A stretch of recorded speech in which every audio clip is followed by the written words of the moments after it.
Hello and welcome back to DXB today, where we are going to be leading you through Dubai's busy season. And to help us on today's show, we have our next guest, who is running a CEO Accelerator program and works closely with senior leaders on leadership, strategy and emotional intelligence. Please welcome to the show, Lara Khouri. Lara, welcome to the show. Thank you, Amy. Welcome back to the show. Welcome. Yes, it's wonderful to be back. Yeah. Thank you, Amy. I remember last time. No, I just remember meeting Lara before when she came on the show before. She had a big map. Yes.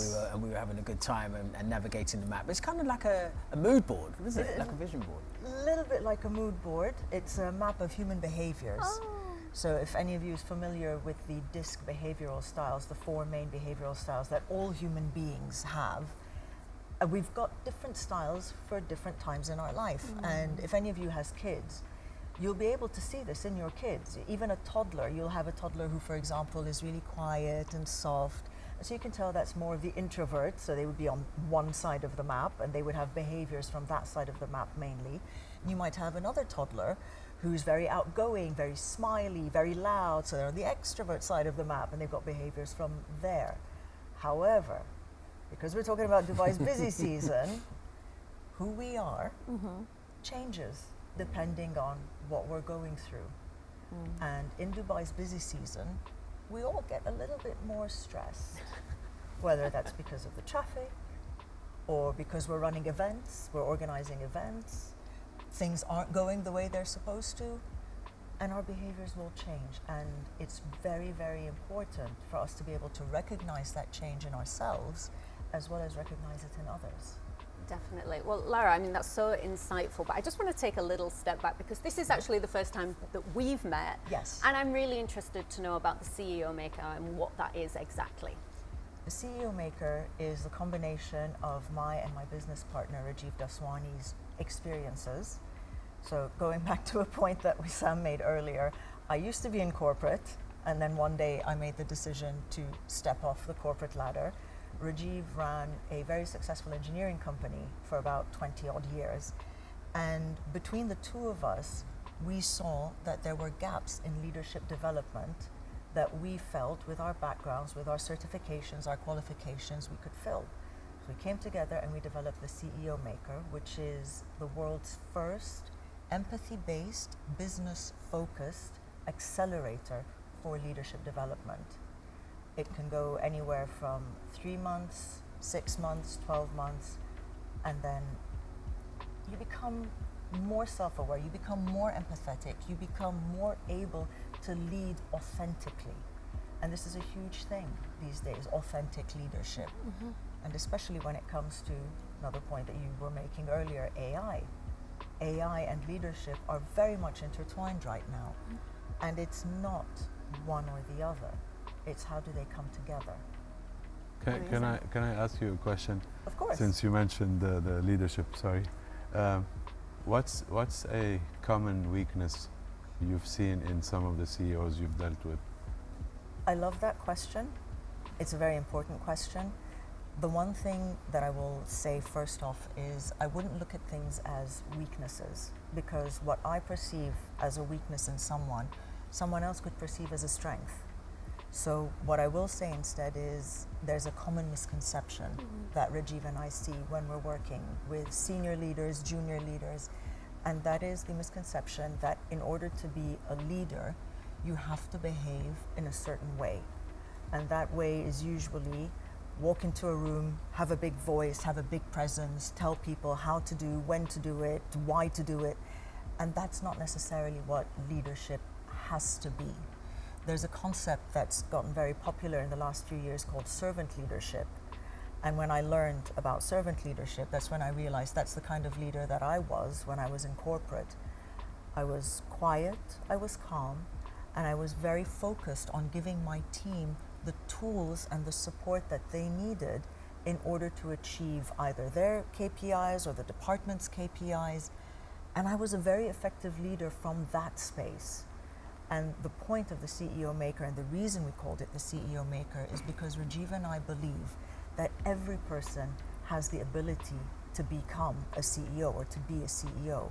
It's just about harnessing those really beautiful behavioral traits, our values. We all have values, we all have a purpose in life. Be aware of that, understand how it drives us, and then be aware that other people have that as well, and learn how to bring it out of them. So does that obviously guide onto the emotional intelligence aspect of it as well? Yes, very much so. Very astute of you, Lane. Yes. Very emotionally intelligent. Emotional intelligence, what we've found in the work that we've been doing is that there is a level of emotional intelligence that can be taught and can be learned. And that level, a lot of it has to do with understanding that different people have different emotions at different times. People will perceive the same emotion from one person in different ways.